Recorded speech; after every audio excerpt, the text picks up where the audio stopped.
seats at this time.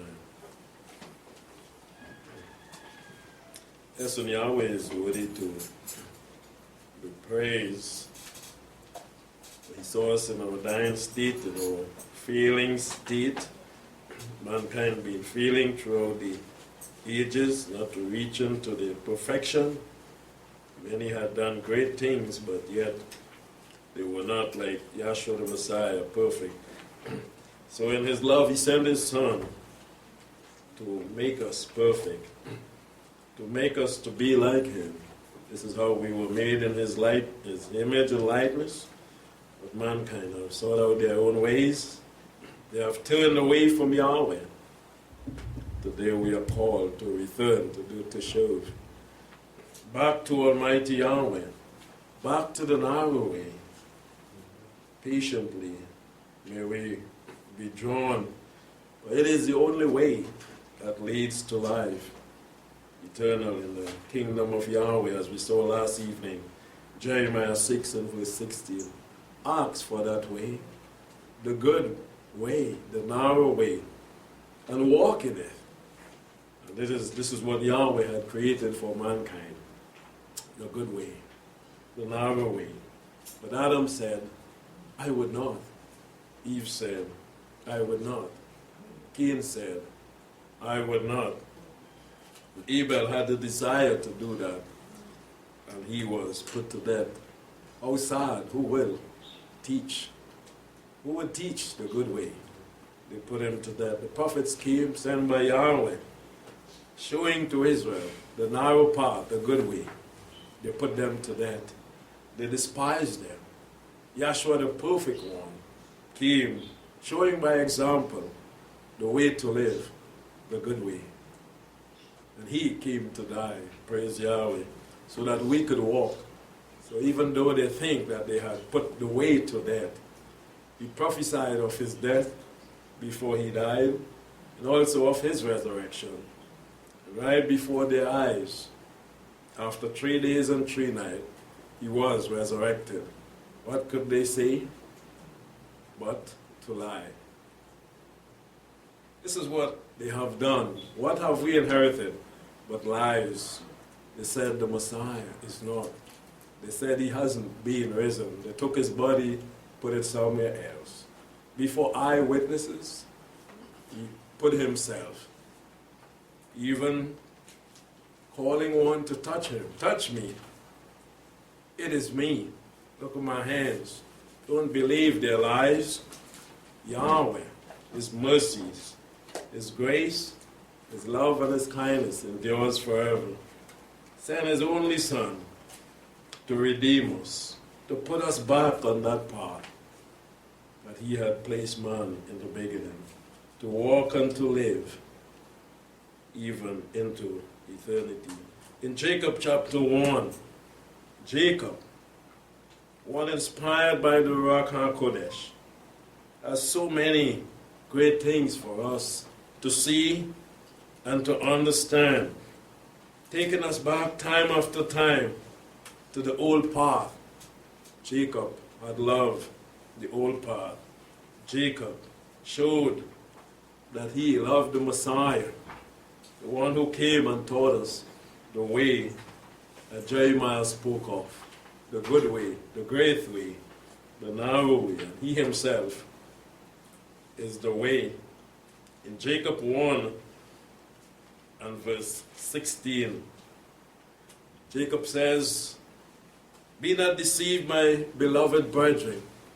So many have been deceived. Even those who believe that they are brethren, that they are called out ones, because they use the name Yahweh, because they keep the Shabbat, the feast days, because they observe Passover and the new moon. They are brethren. But be not deceived, he's saying. You can't be deceived by the deceiver. But remember this, he said, that every good gift and perfect gift is from above. What does this mean? It didn't come from here. Someone may promise you something, a gift and say, look, I have this for you, it's nice, it's the best. And they would want you to believe that it came from here and from them.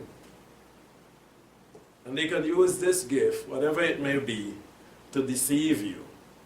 We are warned to be careful that every gift that is great or good and that is even perfect is from above. Yahweh has given us the perfect one, his Son. That gift, we were not worthy of it. Most time people give you a gift because they see you are worthy of it. You have done something for them or for their family or some good that they see. And their hearts are moved to give to you that gift. Yahweh looked down. He didn't see us doing anything that was acceptable in his sight. Yet he gave the gift. And yet he gave the perfect gift, his only begotten Son, not from among men, but from heaven. Because when Joseph saw Miriam was with child, he thought that this was from on earth. So he was about to put it away. He wasn't going to accept this gift from earth. Miriam, this is what you're giving to me. I haven't slept with you and you are with child. I'm not going to accept that gift. But lo and behold, the angel came and said to him, or even remind him, this gift is not from this earth, but it is from above, from Yahweh. Accept it. It is the greatest gift. It comes from above, coming down from the Father of light. Yahweh is the Elohim. Yahweh is the Father of light. What we have here on earth, they all came from Yahweh. And we look around and we see all that is here, it came from Almighty Yahweh, the Father of light, with whom there is no variation. Yahweh don't change, don't vary. He remains the same. He is light. Neither shadow that is cast by turning. And he turns, there is no shadow. He's perfect all around, all the way. Of his own will he brought us forth by the word of truth. A word was spoken. Let us make man. And mankind was made by Almighty Yahweh, that we should be a kind of first fruit of his creation. A kind of first fruit. Man was made on the 6th day. So many things was made before mankind, from the 1st to the 6th day. But yet, Jacob is saying that man was made to be a kind of first fruit. And it means the first fruit unto salvation. The trees are not to be saved. The animals are not to be saved. The sun, even and the moon that was made early in creation are not to be saved. Because the scripture tells us the sun will be no more. The moon will be no more. The stars will be no more. We were made to be a kind of first fruit. The first that is going to be saved with Yahweh, even though the last that was created on the 6th day, which represents man. And on the 6th day, Yahweh had finished, by the way, his work. And mankind is a kind of first fruit. Are we seeing how great is Yahweh, how loving is him, that he has placed us in this position, that we have been given a soul to save, that we have been given life to live, so that we can be with him in eternity? This is why he made Adam and Eve to be a kind of first fruit. Are they? No, they are no more. We are here through the blood of our Savior Yahshua the Messiah now. Jacob is saying that great gift that came down from above to make us even the first fruit unto salvation, to be redeemed after the fall of Adam, to Yahweh's creation, to be with him in the future. You know this, he said, my beloved brethren, let every man be swift to hear. Jacob wasn't the first that said, listen. Jacob wasn't the first to remind anyone that we must hear and then do. Yahweh, the first, when he created man, he commanded the man, we see in the book of Genesis. He told Adam, hear, listen, and do. Beloved brethren, be swift to hear. Eve didn't break the commandment when she heard house of 10. Yeah, she could have been swift. You hear her voice. You listen. Be swift to hear. Did she follow the second instruction and slow to speak? Maybe not. Swift to hear, slow to speak tells us something. You hear something through your ear. You analyze that. You don't just answer. You don't just speak. But you must be swift to hear. You want to hear. You want to listen. You want to understand what you hear. You take it within and you analyze that before you speak.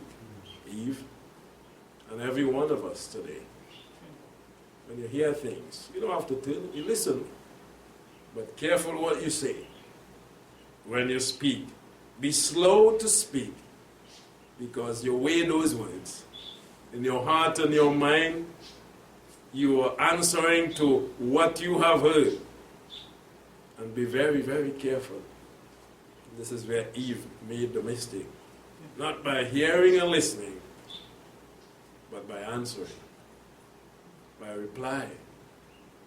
And this is where most of us go wrong. By replying to things that we hear, by answering. Are we being swift to hear and slow to speak like Jacob? And Yahweh told Adam, I commanded the man, he said, not to eat of the fruit of this tree. Apparently, he wasn't swift to hear. Did he register what Yahweh said? Slow to speak and slow to wrath. Why Jacob include this in one sentence? What he's saying, to be swift to hear, slow to speak, and slow to wrath. Is Jacob speaking of an emotion in the human, an attitude in the human that goes together? You hear something and you speak sometimes a little too fast, and then you are showing wrath and anger. Maybe acting more than you're speaking. Maybe acting more than you have analyzed what you have heard. And this is why you're acting like that. And it happens to most of us. Sometimes you hear something, and you now are thinking that what is heard is not good. In other words, for you. But Yahweh told Adam. Did Adam accept it as good? When Satan came, did he accept what Yahweh had told him as good? Did he show that? So is Jacob seeing a weakness in humankind when we hear things today? A lot of times we are not looking at it carefully, meditating upon it carefully, and then allowing our emotions, our actions, our attitude to take over, and we deal with it in the wrong way. Slow to wrath. Maybe he is sending out a message for every humankind and especially as brethren, beloved brethren, brothers and sisters, he is addressing each and every one of us the way that we should be. For the wrath of man, he continues on, works not the righteousness of Yahweh. What about Cain? Is he speaking a bit about Cain? What Cain did? When Yahweh came and questioned Cain, did Cain analyze? Did Cain think about what Yahweh is asking him? What have you done? He had an attitude. Because why? Why he had an attitude? We must think. And why was it displayed? Was it a problem with Yahweh? Was it a problem with Abel? Who had the problem?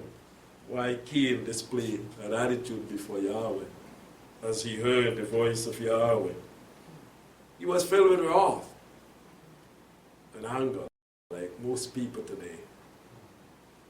Not listening. Sometimes you do wrong and someone is correcting you.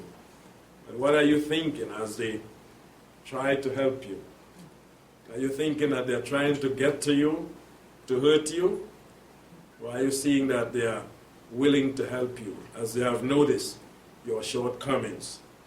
Yahweh noted Cain's shortcoming, and he was addressing it. Not to destroy Cain, not that he hated Cain. He saw that weakness in mankind that he had created, and he wanted that to be removed. Just like each and every one of us, are we filled with wrath when we are approached by Yahweh, by His Word, by His ministers, by the truth, a psalm being read, a song being sung, a word being preached. Jacob warns, be slow to wrath. Don't let your emotion, don't let the flesh take you over and get the better of you. What did it to Cain? What that did to Cain, was it any good? His attitude? Am I my brother's keeper? Who are you? Did you put me here to watch my brother? But Cain, hey, I thought you were brethren. Brethren, he mentioned here. Jacob. Beloved brethren. I thought we were buddies. I thought we were brothers and sisters. I thought we had been from the same father. Cain, am I my brother's keeper? You questioning the maker? You have to answer that. He don't have to answer that. Why are you asking answers? Yahweh said to him clearly, everything. He didn't have to ask him, but he asked to reveal for us to see ourselves in Cain. This is why it is mentioned there. He didn't have to ask Cain. He know everything about Cain, all that he did, all that he's thinking, and everything. But let it be heard so that mankind can hear and learn from it. And so Yahweh said, your brother's blood, because of your wickedness, because of your attitude, and because of your disobedience, you didn't believe in me. You never listened. His blood is crying out. What can you do? You try to stop him by putting him to death. But the blood is the life. I created it. And it is crying out to me, the blood. What could Cain say? Abel is dead. Abel can't come and say, well, I just tell him this and he killed me, or blah, blah, blah. We were in the field and he died. His blood is crying out. What does it mean? It is saying everything. You can lie. You can sigh. You can show attitude. But his blood Dead man tell no tale. So they put you to death and they lie before the judge. And they are set free. But this was written and occurred for us today to know that with Yahweh, there is no escape. There is nothing that can be hidden from him. As he told Cain, your brother's blood, nothing else, not his voice. You put him out because you wouldn't be able to speak again. Not his footsteps, he can't walk again to come to move, but his blood. You never thought about that, Cain? Because you don't believe in me. How sad today we still see attitude like this. The wrath of man, Cain, was taken out. In the Cain civilization and the flood, we saw it, I think, last week. Yahweh said the wickedness of man was great in the earth. And so Cain and his family, and all those who wanted to walk like him and did not learn the lesson, they died. They wanted to be more than Yahweh. The wrath of man doesn't work right things. If you are full of wrath, you does not make the right decision. Always remember that. Calm yourself. In any or every situation that you are in, where you are tempted to do wrong or to make a decision, see that you're slow to speak. Calm yourself first, and you'll be in a better position to make the right decision. Don't just answer brap. Think about what you have done. Maybe if Cain did that, he would have been in a better position to answer Yahweh. But he was arrogant because of what? His own doing. His wrongdoing, his attitude problem. And so he spoke. And that was the end of him. Jacob is warning us today as brethren, Cain and Abel, the wicked one put to death, the one willing to live the righteous life. So it becomes very difficult for anyone to learn. The teacher was put to death. The one who had it right, the one who wanted to do it right, is taken out. The wicked one, the one that is loved by the world, is alive. Beware. Don't allow him to be in you. It doesn't work righteousness of Yahweh. Maybe self-righteousness, because it is all about you, about me, ourselves. But not Yahweh, Jacob is saying. The wrath of man never work. The righteousness of Yahweh. It aids and helps you with your attitude and your lifestyle. It doesn't work for Yahweh. Therefore, putting away all filthiness and overflowing of wickedness. Yahweh did that with the flood. He put it away. He told Noah, I'm going to put it away. But lo and behold, it came swimming across on the water. Then it is what then? If you put all living thing to death, and this attitude problem came swimming across on the water, what is it? Is it something physical? Or is it something more spiritual? Because Yahweh himself destroyed it in the flood. And yet it was seen again, coming back in the time of Noah. It is here upon the earth in the time of Jacob. And he could identify it. And he's saying to us again, put it away. Put it away, Jacob? How are we going to put it away? Yahweh put it away and it came back? He's saying it because it can be done now. It can be done now. It was done in that way so that we can see that it is a spiritual problem. Wickedness, wrath, anger, attitude. It is a spiritual problem. And it has been, and it will be.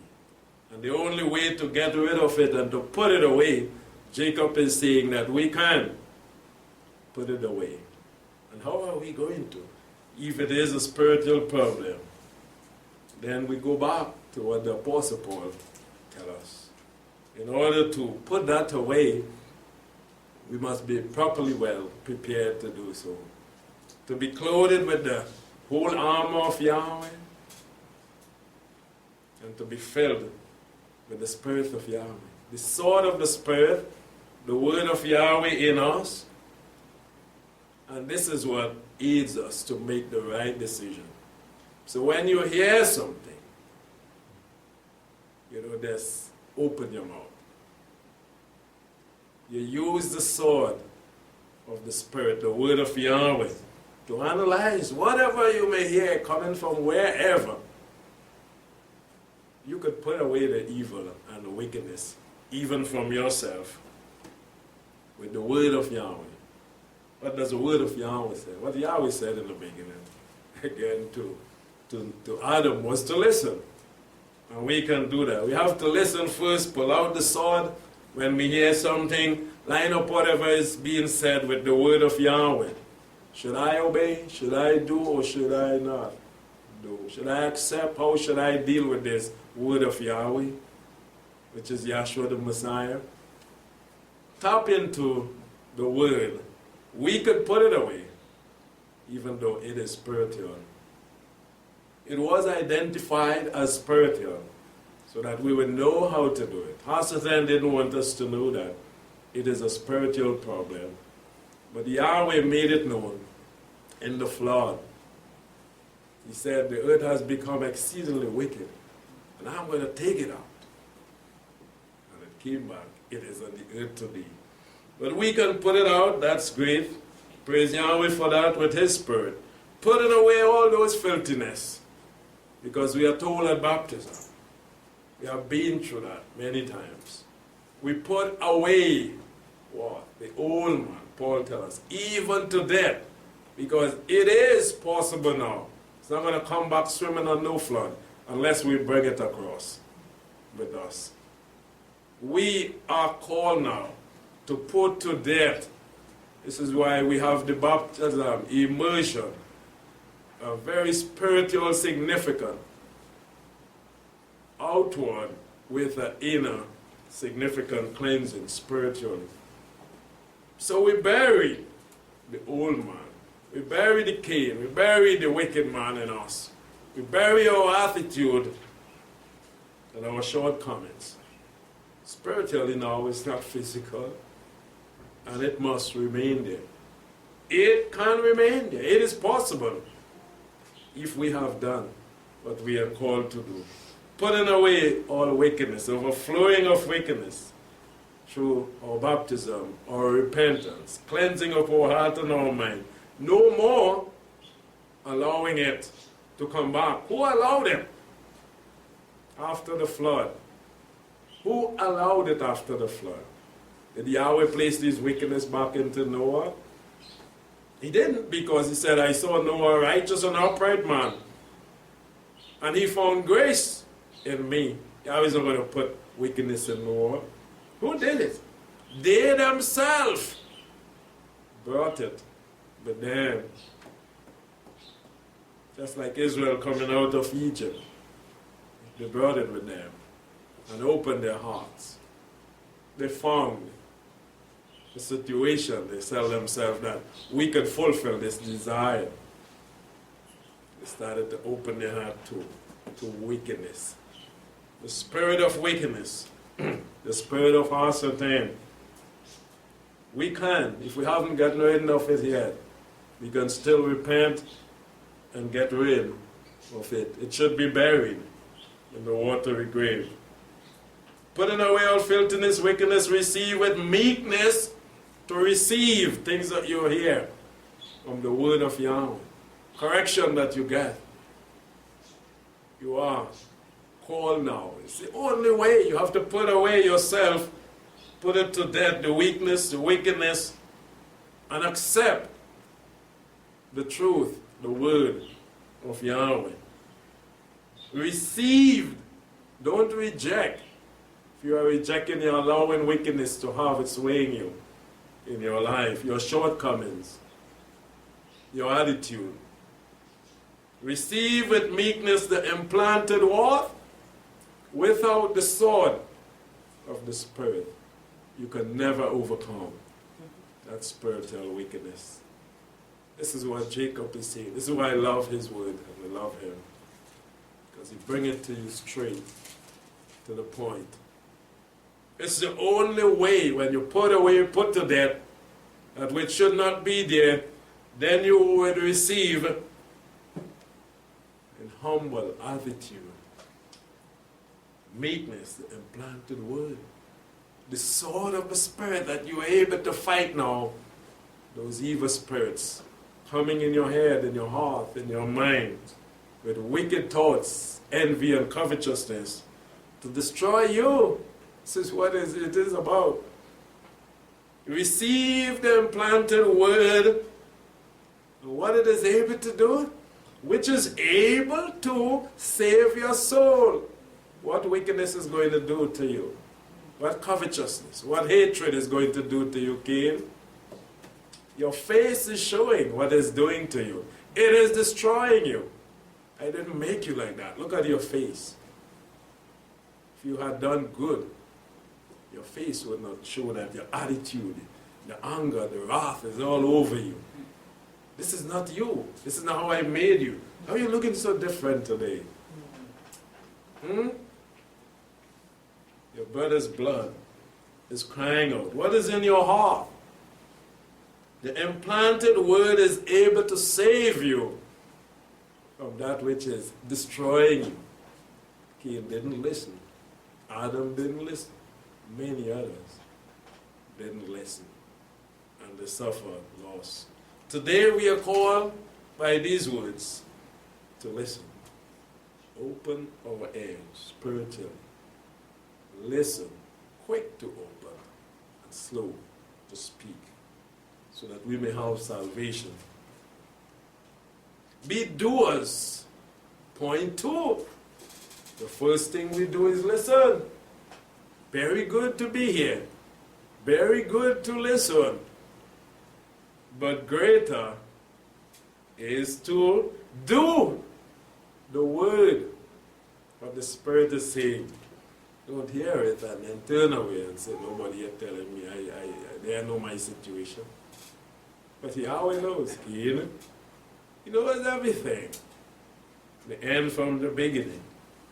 Be doers of the word that you have heard, and not hearers only. Some people good in hearing, and I hear you say that, and I say, wow, but I just whisper.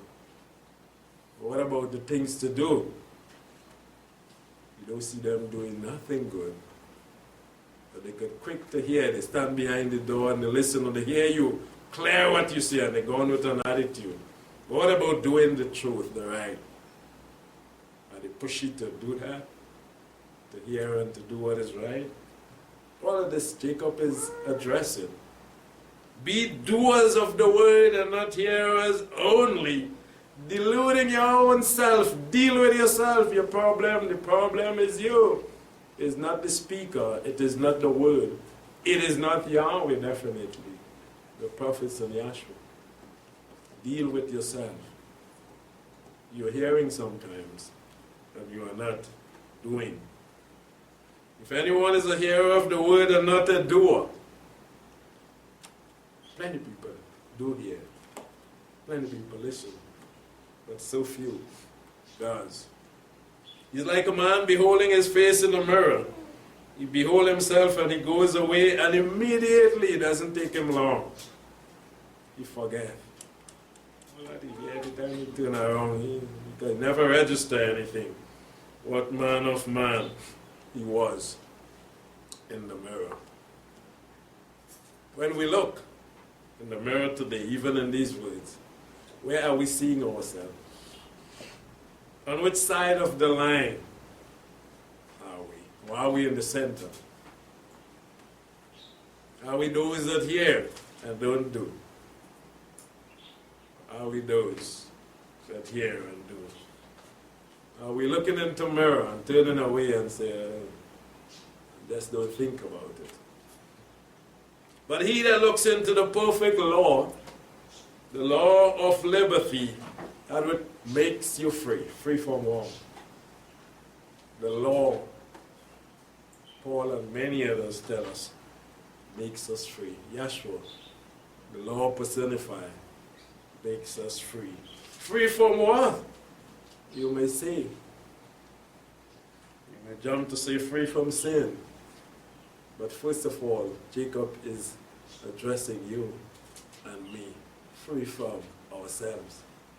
The law of liberty makes us free, first of all, from ourselves.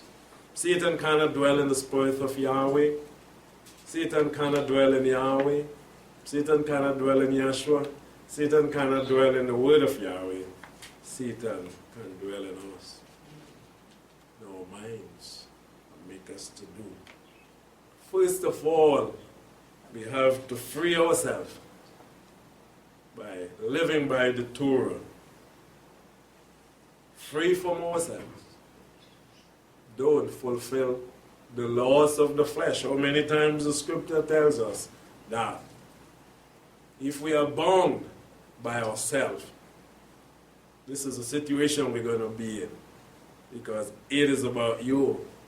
And someone touch you and hurt your flesh, you're ready to retaliate. And Yeshua warned us about that. Free yourself from that bondage of the flesh. That looks into the perfect law, the law of liberty. What does the law tell us? Doesn't it say to love, Yeshua said? If we cannot love, where are we? Can we see ourselves bound by the flesh, not to love? The law, Yeshua said, the first and greatest commandment is to love Yahweh. The second, like unto it, is to love your neighbor. And the Lord does what? First of all, yes, it makes us free. Free from what? Ourselves. Then self is what? Is it about love or it is about hate? If we allow ourselves, are we going to love or are we going to hate? So many being fooled by that. I love you. We allow ourselves without the law of Yahweh, you cannot love. So we have to be freed from that captivity and allow love to prevail in whatever situation, whoever you may deal with. The person will have to have no love for you to love them, because you are free. If you are bound, you cannot love one that hates you. If you are free, you could love your enemy, Yahshua said. He frees us. And this is what Jacob is driving at. The law of liberty commands us to love, to do good to others. And so we will be free. We will be free. If someone slap you, you have to slap them back to be free, to show you are free, to show you're not accepting that. You have to love them. They hate you, you have to love them to show that you are free. And this is what Jacob is calling us to as brethren, to see that the Torah has been given to us for this purpose, to make us like Yeshua the Messiah, to make us free. Our minds must be free. So no matter what situation and what we hear, it shouldn't provoke us to do evil, wickedness. This is what he's saying. But if your minds are corrupt, yourself, you're about yourself, you will be provoked, depending on what you hear, to do likewise unto someone, that which is not good and loving and kind. It is so deep. It is so high. It is so wide. And I hope we are understanding these words that were spoken through these men with the Spirit of Yahweh, for us to learn and understand how blessed we are to have the Torah. This is why the world wouldn't accept it. Churchianity and religion cannot accept this, because it is about denying self, the flesh. Nobody want to do that. Don't tell me I have to deny myself for you. Who's going to do that? Yeah, kid, this is what you're supposed to have done. You are your brother's keeper. You're looking out for him. Why are you trying to destroy him? The Maker has it so. The law is one that makes us free to be like Yahweh, to be like Yahshua. Breaking of it makes us what? To be in bondage to Hasatan. That's what Yahweh has given us His law for, to take us away from the world and from Hasatan. We reject the law, where are we? Christians especially, where are you? Not in Hasatan's den, not captured by him. The law never put us in bondage. So many misinterpret and don't believe what Paul has said in many places. And they say the law is bondage.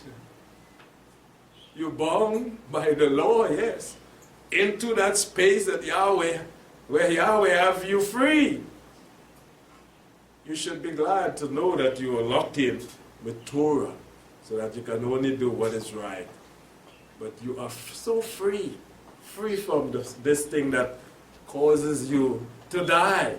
We saw it earlier. And the Lord ended up bringing salvation to you. Look at it carefully. Liberty and continues. Don't just do it for a time. Jump in the vessel today and jump out tomorrow. You're going to drown. You will drown. You have to continue on doing what the law says. Not a hearer that forget now. One that open the air, open the heart, open the mind, open the hands. Do. But a doer that works, not just with a physical hand, but with the spiritual hand. This man, or individual, a woman, mankind, shall be blessed in his doing. Yahshua the general was told nothing different back in the Hebrew Bible. If you want to be blessed, you want to be successful, and you want to be prosperous, do the Torah. Don't take it out of your mouth, out of your heart, and out of your ear, that your way may be prosperous at all times. Behold, thus shall a man be blessed that fears Yahweh. This man shall be blessed in all his doing. Don't let our heart deceive us, he said.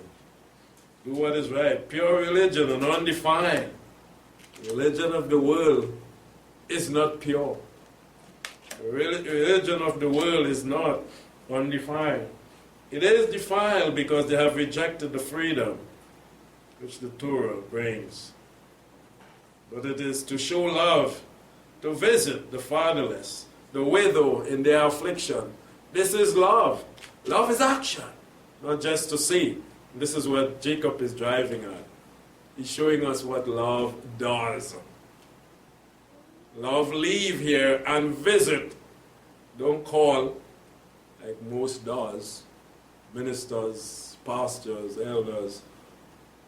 They waited on you to come to them. Look how Jacob put it. You go, visit. This is what Yahshua did. He was speaking with them, and all of a sudden he left. And he went, and as they turned around, they saw him on his journey and back with the basin, with water, with towel. He had to go fetch it and didn't send anyone. He left them there.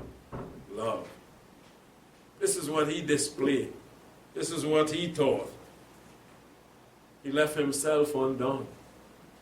And he did it for us. This is true religion. This is the true faith that should be on the earth today. He visited us here on earth. And he came and he washed their feet. To visit the fatherless. The fatherless represents who and what? Those that are in need. No one think about the needy. They think about the rich, those who have. They're the friends, they're buddies. They hang out with. Spiritually, what about that?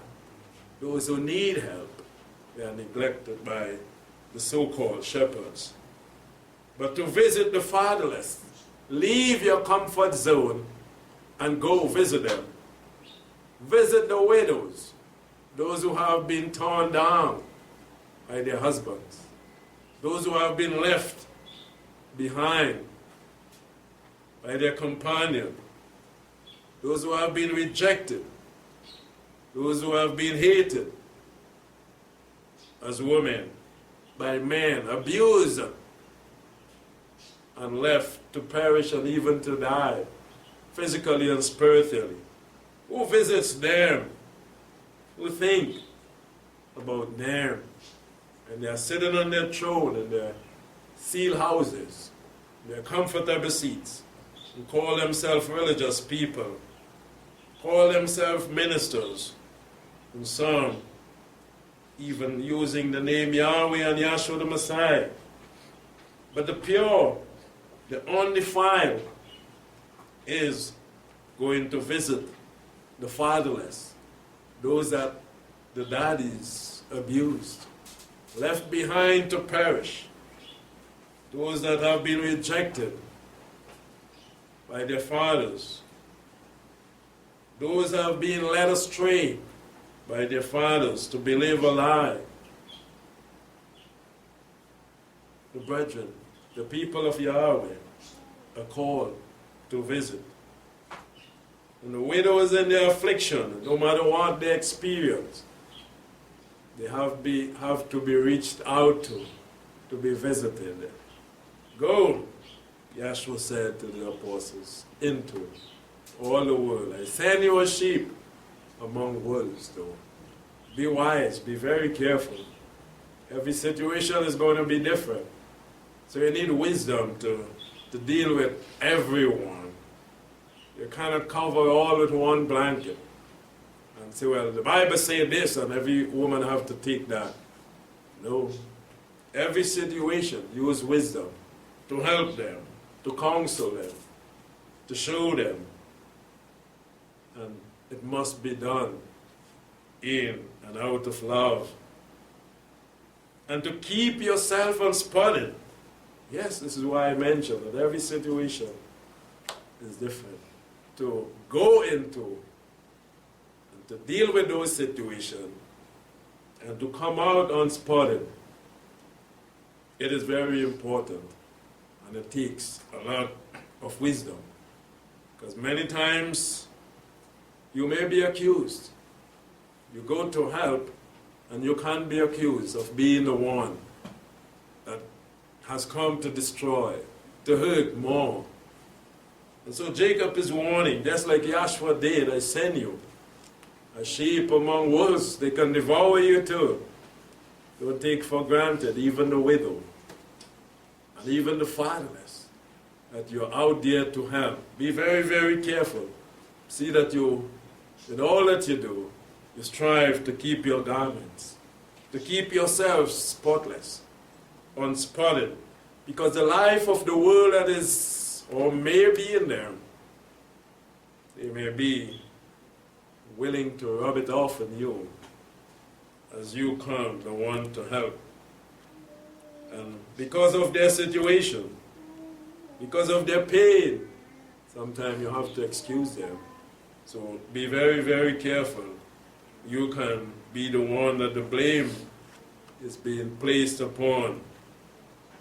So in wisdom, you go and do and show your love. This is what we are called to do. We have to do it.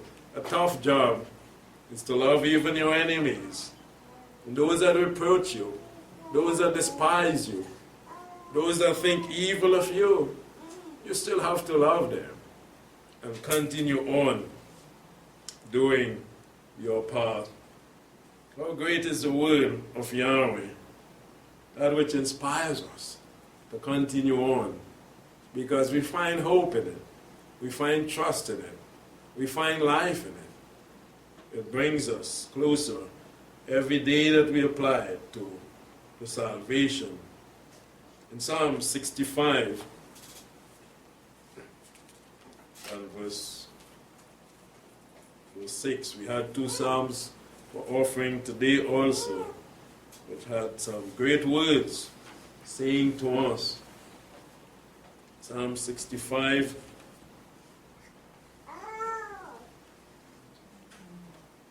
Verse 6. Who by his strength set fast the mountains, being girded about with might, who still the roaring of the sea, the roaring of the waves, the tumult of the peoples. They also that dwell in the uttermost path are afraid at your token. You make the outgoing of the morning and the evening to rejoice. You visit the earth and water it. You greatly enricheth. The rivers of Elohim is full of water. You provide them grain when you have so prepared the earth. You water its furrows abundantly. You settle the ridges of it. You make it soft with showers. You bless the offspring of it. You crown the years with your goodness, and your paw drops fatness. Yahweh has done it all for us. What are we doing? What have mankind done for Yahweh? But despise him. They have broken his commandments. They have turned away from the path, and they have sought out many inventions. They have made things for themselves, which is not good. Not good, but are destroying them day by day. You crown the years with goodness, and your path drop fatness. Let's hold that thought. We'll be back there. Hold that place and turn to Ecclesiastes. Yahweh has done nothing evil. Yahweh is not. All that he had done from day one creation is great. Blessed be the name of Yahweh for all that Yahweh has given to mankind. But mankind refused to bless Yahweh's great name. Ecclesiastes 7 and verse 29. That it says, behold, this only have I found, that Elohim made man upright. Yes, Yahweh don't make anything that is not, but they have sought out many, not some, inventions. And what those inventions have done to them, what has it done to us? That man have invented. It is only destroying more than doing any good. But Yahweh, Scripture tells us, he made us upright. And he made all things for us, as we read in Psalm 65. That which is good and that which is upright. We see in Genesis over and over again in creation, Yahweh, by his perfect, upright, set apart, and every great standard said every day, there be evening, there was morning. Such day. He saw that it was good at all times, or great. And Elohim saw the light in verse 4 in Genesis 1, that it was good. And he divided the light, and there was evening and morning, day one. And so he goes on and on. All that he did was good. In verse 18, and Elohim saw that it was good. Morning and evening, day and night. And in verse chapter 1 and verse 24, and Elohim said, let the earth bring forth living creatures after their kind, cattle, creeping things, beasts of the earth, for mankind. And it was so. And Elohim made the beasts of the earth after their kind, cattle after their kind. And Elohim saw at the end, verse 25, that it was good. All that Yahweh created and made for us was good. And verse 26, he said, let us make man. Didn't he make man also good? And great in our likeness and our image. Let him have dominion over the sea, the birds of the heaven, the cattle, over everything that I've created. He made man, as we heard earlier, to become a kind of first fruit, to be saved. So he did. But man have done what? Sought out many inventions. Why? Because they believe that they know it better than Yahweh. They can change the things of Yahweh and make things to suit themselves. What have they done? What have they done but destroyed themselves? Throughout the ages, what we have seen is that mankind have been destroying themselves with the things that they make to eat, things that they make to drink, things that they make to travel, all that they have made. If you are not very, very careful, it can destroy you. It can bring you down and not take you where Yahweh desire that you should be. So as we look back in Psalms 25, we see he crowned the year. You crowned the year with your goodness. Yahweh made day one until he made the Sabbath, the seventh day, the last day of the week. And he blessed and set aside that day. Give it to us. He made the moon and he gave us months. And he made the year. And he told Moses, this is going to be the beginning of the year.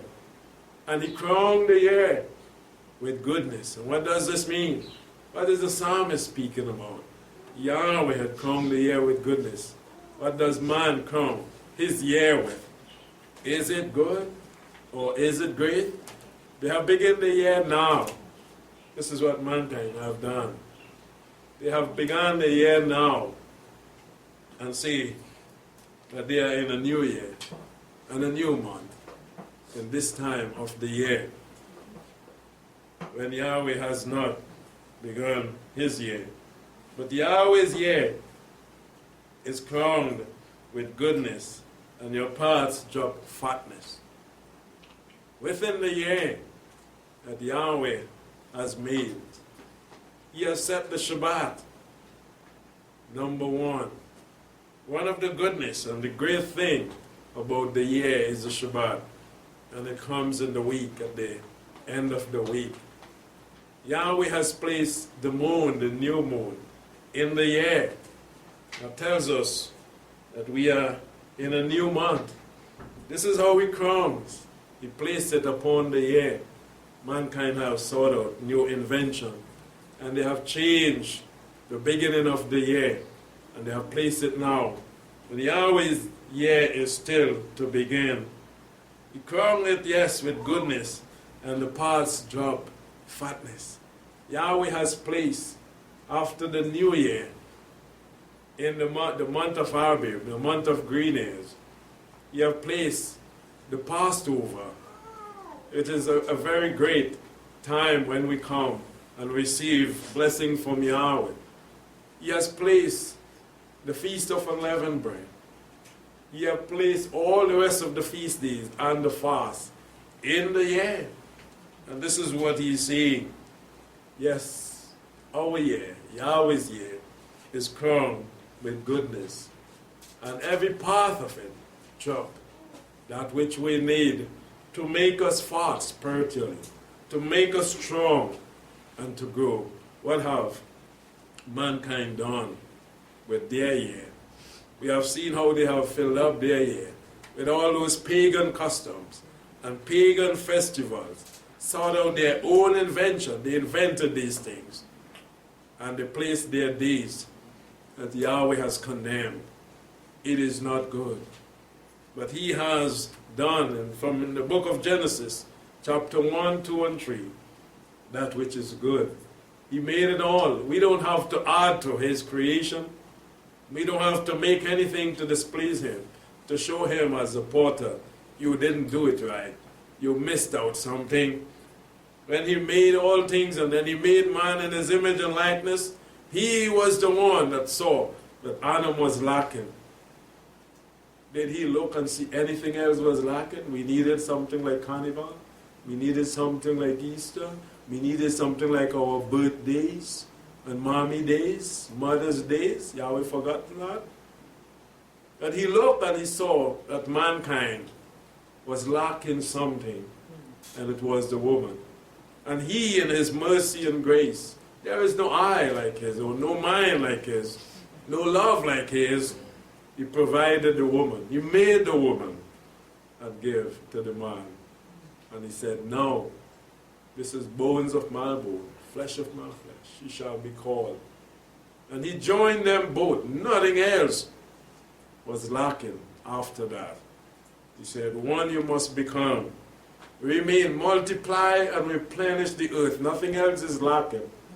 Mankind look and they sought out many inventions. They add, and up until today they are still adding. We must be very careful. The year of Yahweh is filled. There is no space for anything else. It is filled with and crowned with goodness, and its part continue to drop. Are we feeding on the fatness of Yahweh? From season to season, from Shabbat to Shabbat, our Father in heaven is too loving for us to not be loving. He's too great for us not to follow on in this path, to walk in his Son, Yahshua, the Messiah's footsteps. The title of the message is, Heaven and Earth will finish. Heaven and earth will finish. And we can see this in Genesis chapter 2. Why are mankind sorting out new invention even until today, when heaven and earth was made by Yahweh and it was finished? It need nothing else but obedient people to walk and do what Yahweh had commanded man to do. In Genesis 2:1, and the heavens and the earth were finished, and all the hosts, everything within the air.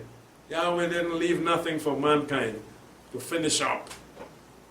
He had finished his work on the sixth day, and he blessed this creation, his creation, with the Shabbat, the day of rest. So there's where the Thaika was taken from. Heaven and earth will finish. And this is going to be a two-part message. So let us continue on as we close in Ecclesiastes. The wise man Solomon himself found himself also in a situation like this, but he wanted to do so much more, and maybe for Yahweh, but Yahweh keep reminding Solomon, what can you do for me? I've done it all for you. What house can you build for me? What can you build upon where I have already built and finished the work? Solomon tried, and he said it all to us in the book of Proverbs and Ecclesiastes. As we close in Ecclesiastes, we'll read one of this passage, chapter 12 and verse 11. He said, the words of the wise as goes, nail well fasten the words of the masters of assembly, which are given from one shepherd. You have come to realize how important it is to hold fast to that which has already been set by Yahweh, fastened by him on the earth, especially his truth, given through the one shepherd. Furthermore, my son, be admonished of making many books. There is no end. You can add, you can do, but there is no end to that. But Yahweh ended his work on the sixth day, and he rested on the seventh day. Where would you end yours, mankind? If you want to add to the work of Yahweh, where and when would you end? Much study is a weariness. You want to study to do more and more in Yahweh's creation, you're going to weary yourself, your flesh, and fall from the standard you are called. Listen to this. Hear the conclusion. Take it from me. I've been there. Of the whole matter. It is to fear Yahweh, fear Elohim, and keep his commandments. Set yourself free, as Jacob said. Take up liberty by keeping the commandments, and you would not be in bondage to do as man does. For this is the whole of man. You're going to make yourself complete. But Elohim will bring every work into judgment. Be careful what you do, what you build, what you create, the things that you create, those days that you're creating, and telling man that they should do, those names that you're creating. And you say you went and studied, and you're seeing the Sabbath is not to be kept the way it is to be. The feast days not to be kept. The name of the Almighty is no more Yahweh and Yahshua. Be careful with those studies. Elohim will bring every work into judgment. And even with the hidden things. What are the hidden things? The deception to take you away from the path and make you believe that this is truth. But they know that it is error. They are looking for loopholes that cannot be found in the word of Yahweh. And they are twisting it, as the apostle says, to their own destructions. Be very careful. Every hidden thing, Yahweh is going to reveal and destroy. Whether it be good or whether it be not so good, He's going to bring into judgment. May Yahweh bless us. May He keep us and always remind us to be thankful for what He has created and given to us, to guard and to keep, and to live to please Him. The heaven and the earth will finish after Yahweh's creation. May Yahweh bless us as we focus on that which is to come. And He has told us about the great age of Yahweh, the kingdom. Shabbat shalom to everyone.